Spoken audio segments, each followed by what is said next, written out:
छात्रों, आज हम एक महत्वपूर्ण शीर्षक को लेकर प्रस्तुत हुए हैं, जिसका नाम है काव्य दोष। इससे पूर्व हम काव्य गुणों के विषय में पढ़ चुके हैं। आज का हमारा शीर्षक है काव्य दोष।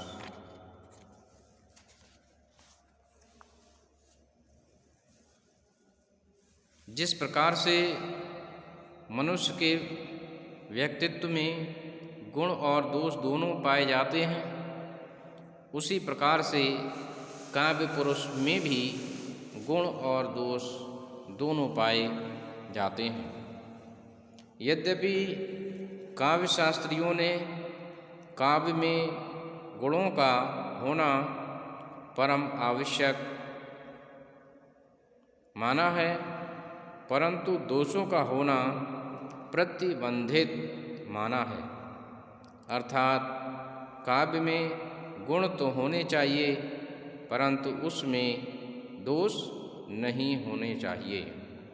इस विषय पर आचार्य मम्मट, आचार्य वामन, आचार्य विश्वनाथ, आचार्य दंडी जैसे अनेक साहित्याचार्यों ने विचार विमर्श किया है। यहाँ तक कि हिंदी में चिंतामणि, कुलपति, मिश्र, श्रीपति, सोमनाथ, सुरपति मिश्र, भिखारीदास, केशवदास आदि आचार्यों ने भी काव्य दोषों पर अपने विचार प्रकट किए हैं। तो सबसे पहले हम काव्य दोष क्या होता है, इसको हम जानेंगे। काव्य दोष का अर्थ, उसके बाद काव्य दोष की परिभाषाओं को हम देखेंगे। जब काव्य को पढ़ने या सुनने से उससे मिलने वाले रस या आनंद में बाधा उत्पन्न होती है, तब उसे काव्य दोष कहते हैं। कहने का आशय है, जब हम काव्य साहित्य का अध्ययन करते हैं और उसमें बाधा उत्पन्न करने वाले जो कारक होते हैं, उन कारकों को काव्य दोष कहा जाता है। अब हम काव्य दोष की परिभाषाओं को देखेंगे कि किस विद्वान ने किस प्रकार से काव्य दोष को परिभाषित किया है। विभिन्न विद्वानों ने इसको परिभाषित करते हुए लिखा है, जिसमें से प्रमुख परिभाषाएं निम्नलिखित हैं।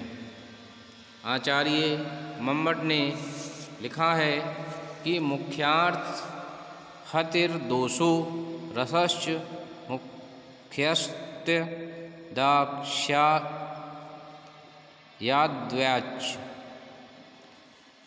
मुख्यार्थ हतिर्दोषो रसश्च, अर्थात वे कारक जो मुख्य अर्थ को समझने में, हतिर माने हानि पहुँचाते हैं, और रस को समझने में जो कारक हानि पहुँचाते हैं, ऐसे कारकों के लिए आचार्य मम्मट ने दोषों की दोष कहा है।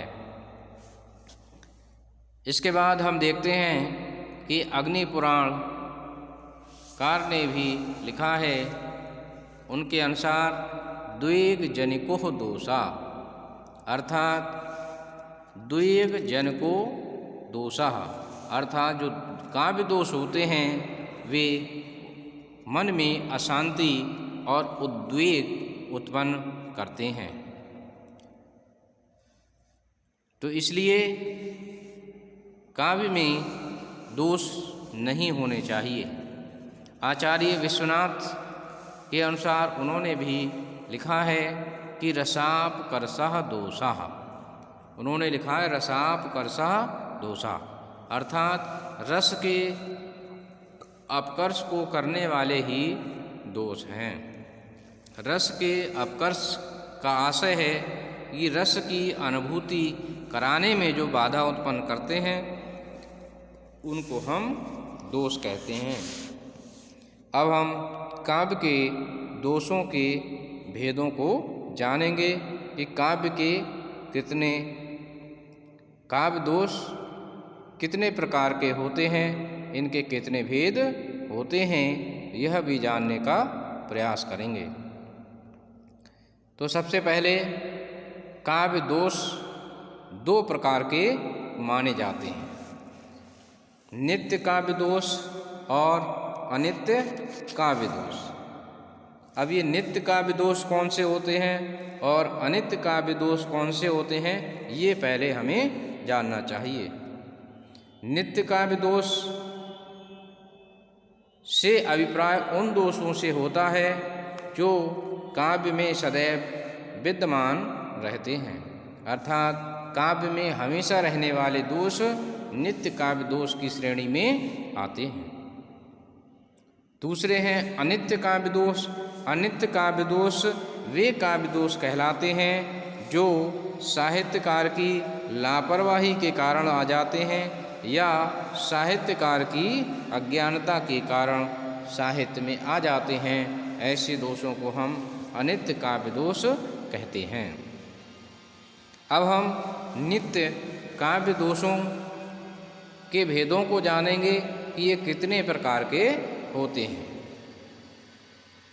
नित्य काव्य दोष प्रमुख रूप से 3 प्रकार के होते हैं।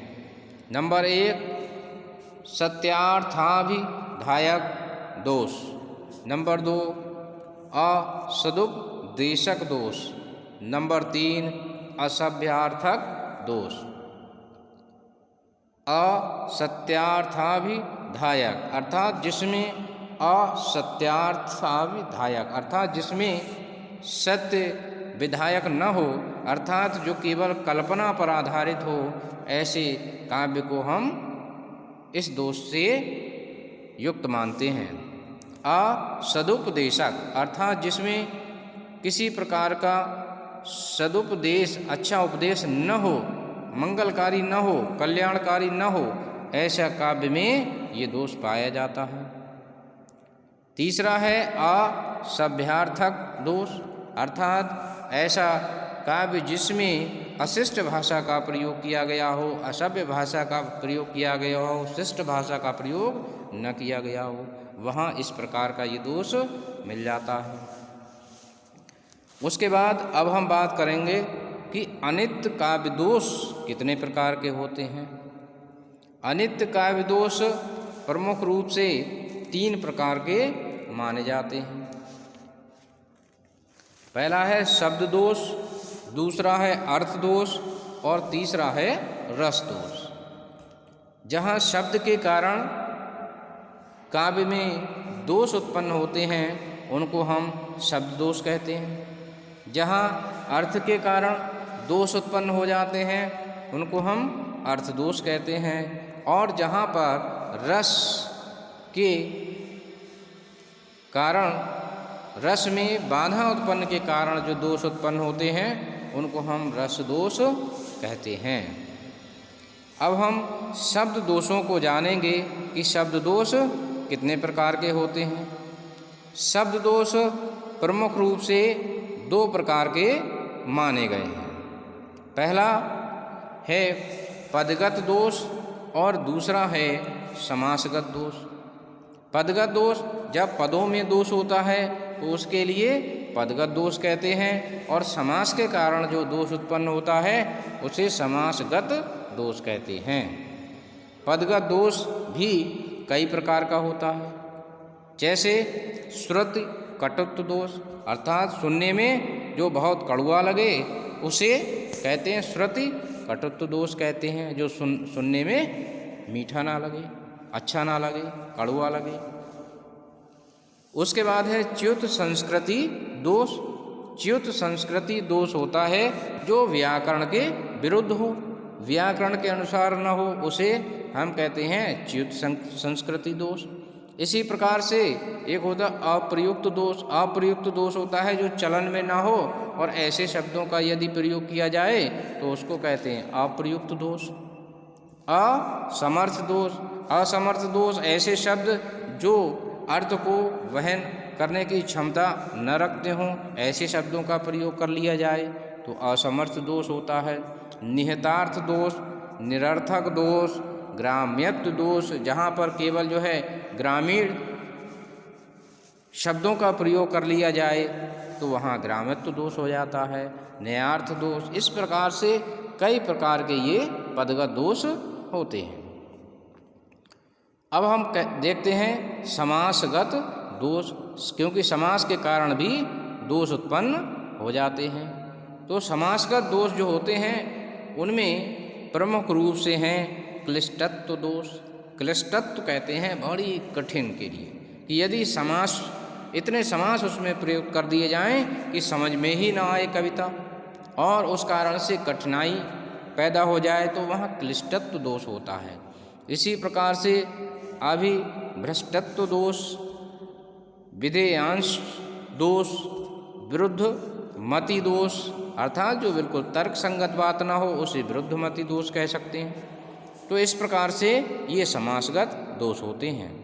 अब हम बात करते हैं कि अर्थ दोष कौन कौन से होते हैं। अर्थ दोष जो है आचार्य मम्मट ने 23 प्रकार के दोष बताए हैं, परंतु इनमें से बहुत सारे दोष ऐसे हैं जो शब्द दोष में सम्मिलित कर लिए गए हैं। कुछ दोष ऐसे हैं जो समानार्थी के रूप में प्रयोग हुए हैं। तो हम जो है प्रमुख अर्थ दोषों को यहाँ देखेंगे। जैसे दृश्य क्रमत्व दोष, अर्थात जब शब्द संरचना क्रम के अनुसार न हो तो वहाँ दुष्क्रमत्व दोष होता है। इसी प्रकार से व्याहत्व दोष होता है। अपुष्टार्थत्व दोष, जो बात को पुष्ट न कर सके। निर्हेतुक दोष, संदिग्धत्व दोष और अश्लीलत्व दोष, अर्थात अश्लील शब्दों का प्रयोग यदि भाषा का प्रयोग किया जाए तो वहाँ अश्लीलत्व दोष हो जाता है। उसके बाद अब हम देखेंगे कि रस दोष कौन से होते हैं। आचार्य मम्मट ने 10 प्रकार के रस दोष बताए हैं। प्रमुख रूप से 10 प्रकार के रस दोष बताए हैं। कौन कौन से हैं? व्यभिचारियों रसों तथा स्थायी भावों की शब्द स्वशब्द वाच्यता, एक तो ये बताया है। दूसरा, अनुभावों और विभावों की अभिव्यक्ति में कष्ट, दूसरा ये दोष है। तीसरा है कि कल्पना प्रकृति रस के विरुद्ध विभाव, अनुभाव तथा व्यभिचारी भावों का वर्णन।